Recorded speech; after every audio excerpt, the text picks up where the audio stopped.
Hi everyone, कैसे हो आप सब। तो चलिए आज मैं आप सबके लिए एक्सप्लेन करने जा रही हूँ फ्लैश सीजन 7 का एपिसोड नंबर 14। तो पिछले एपिसोड में हमने देखा था सिस्को के स्टार लैब छोड़ने के बाद अब यहाँ की टेक्निकल इशू चेस्टर की रिस्पॉन्सिबिलिटी थी। तो चलिए फ्रेंड्स, इसी के साथ स्टार्ट करते हैं अपनी आज की एक्सप्लेनेशन एपिसोड नंबर 14 के साथ, जिसकी शुरुआत एक फाइट सीन के साथ होती है जिसमें एस्पेरेंजा यानी कि एलेग्रा की कजन इस पर जानलेवा हमला कर रही होती है। अब ये सीन एक बार कट होकर अब हमें इस घटना के 12 घंटे पहले की सीन दिखाई जाती है, जहां स्टार लैब में सुबह सुबह बैरी अपनी टीम से अलविदा लेकर आइरिस के साथ वेकेशन पर चला जाता है। तब स्टार लैब में अब सिर्फ चेस्टर, फ्रोस्ट और एलेग्रा ही रह जाते हैं। आगे अब फ्रोस्ट अपने दोस्त से मिलने चली जाती है। तभी यहाँ पर एलेग्रा के फोन पर इसके गुप्तचर का मैसेज आता है इसकी बहन एस्पेरेंजा के बारे में, जिसे देख एलेग्रा भी यहाँ से निकल पड़ती है। जिसके कुछ देर बाद एलेग्रा चेस्टर को जिटर कैफे मिलने बुलाती है और इससे बताती है माना कि एस्पेरेंजा के पिछले रिकॉर्ड अच्छे नहीं है, पर इसके बावजूद भी एलेग्रा कई दिनों से एस्पेरेंजा को ढूंढने में लगी है। ये अपनी बहन से बेहद प्यार करती है।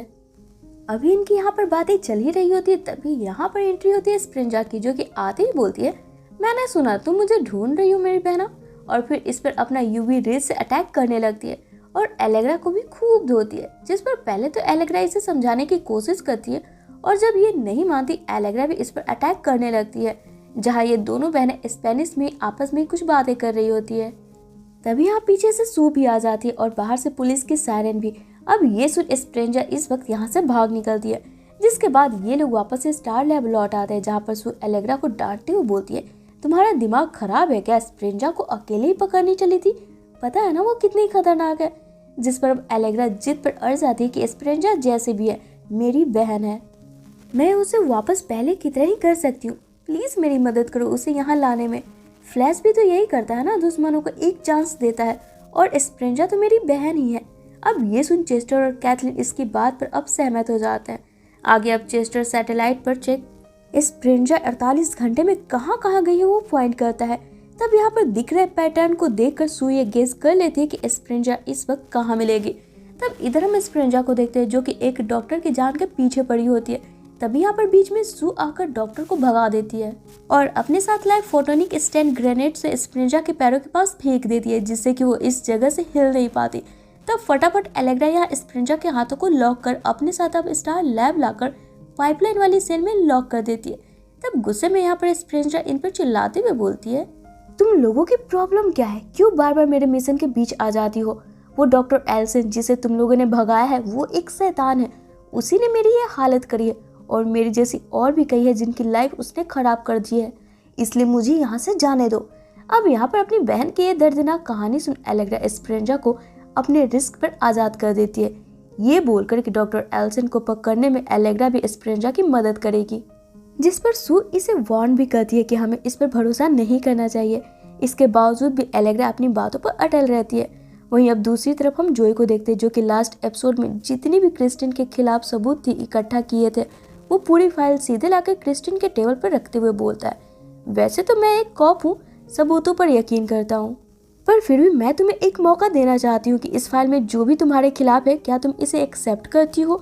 अब ये सुन क्रिस्टिन गुस्से में लाल हो जाती है और जोई को अपने केबिन से भगा देती है, ये बोलकर कि भूलो मत अब यहाँ की कैप्टन मैं हूँ, तुम तो अब एक मामूली से कॉप भी नहीं रहे।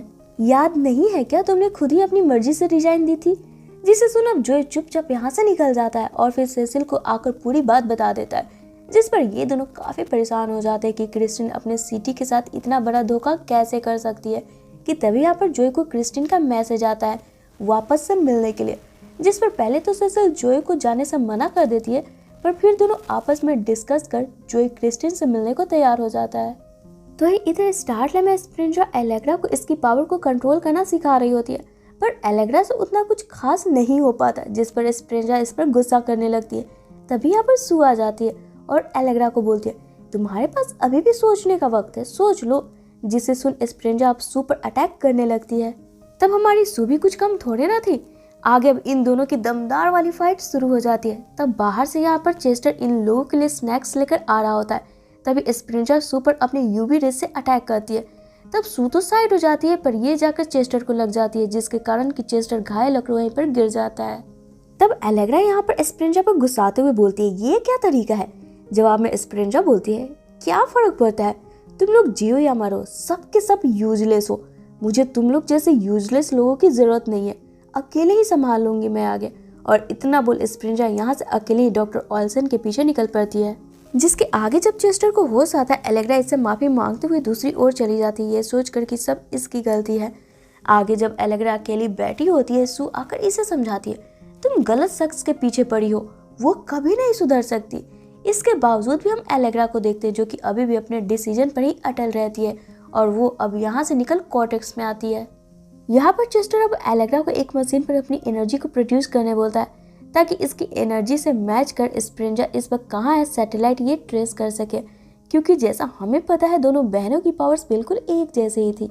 अब यहाँ पर जैसे स्प्रिंजा की लोकेशन इन्हें मिल जाती है, एलेग्रा वापस से उसके पास जाने लगती है। तब चेस्टर इसे अकेले जाने देने के बजाय पूरी प्लानिंग के साथ निकलता है। तो इधर हम स्प्रिंजा को देखते हैं जो कि एक पुरानी लैब में होती है और यहाँ ये डॉक्टर ऑल्सन को ढूंढ रही होती है, क्योंकि फ्रेंड्स ये वही लैब होती है जहाँ पर डॉक्टर ऑल्सन अपनी एक्सपेरिमेंट मासूम लोगों और जानवरों पर किया करता था। अब यहाँ हम स्प्रिंजा को देखते हैं जो पहले तो पूरे जोश में होती है, पर जैसे यहाँ पर डॉक्टर ऑल्सन इसे इसकी पुरानी बातें याद दिलाने लगता है, स्प्रिंजा डर जाती है। तो दूसरी तरफ हम एलेग्रा को देखते हैं, वो भी यहाँ पहुंचकर बाहर खड़े स्टार लैब के वैन में से चेस्टर के इंस्ट्रक्शन पर लैब के अंदर जाने लगती है। तब यहाँ इसकी मदद के लिए सू भी आ जाती है जो एलेग्रा को स्प्रिंजा के पास भेजकर खुद बाहर खड़े गार्ड से निपटने लगती है। अब इधर एलेग्रा जैसे स्प्रिंजा के पास पहुंचती है, डॉक्टर ऑल्सन स्प्रिंजा को बोलता है, मैं क्या क्या कर सकता हूँ तुम अच्छे से जानती हो, इसलिए अगर तुम्हें पहले जैसे ठीक होना है ना तो पहले इस लड़की और इसकी टीम को खत्म करो। अब ये सुने स्प्रिंजा पूरे जोश के साथ एलेग्रा पर जानलेवा हमला करने लगती है। तब एलेग्रा यहाँ पर अपने बचाव के साथ साथ स्प्रिंजा को समझाने की भी कोशिश करती है। इसके बावजूद भी स्प्रिंजा नहीं रुकती और अपने यूवी रेस से एलेग्रा पर लगातार अटैक कर रही होती है। तब इसी बीच हम एलेग्रा को देखते हैं जो अब एक्सट्रीम लेवल पर गुस्सा होती है, जिससे कि इसकी पावर कई गुना बढ़ जाती है। अब एलेग्रा का शरीर पूरी तरह चमकने लगता है, जिसकी रोशनी से अब स्प्रिंजा तक बर्दाश्त नहीं कर पाती और हार मान लेती है। जिसके बाद अब ये लोग डॉक्टर ऑल्सन को जेल भिजवा कर उसकी रिसर्च फाइल और स्प्रिंजा को लेकर स्टार लैब लौट आते हैं, जहाँ पर स्प्रिंजा की पूरी चेकअप कर ऑल्सन के फाइल को देखते हुए कैथलीन एलेग्रा को दिलासा देती है कि स्प्रिंजा जल्द ही ठीक हो जाएगी। अब ये बात एलेग्रा खुश होते हुए स्प्रिंजा को भी बता देती है। तब स्प्रिंजा यहाँ अपनी गलती के लिए शर्मिंदा होते हुए एलेग्रा से माफी मांगती है। तो वहीं अब आगे हम जोए को देखते हैं जो कि क्रिस्टिन से मिलने क्लब पहुंचता है। तब क्रिस्टिन यहाँ पहले तो जोए से सुबह के अपने बिहेवियर के लिए माफी मांगती है और फिर बताना शुरू करती है।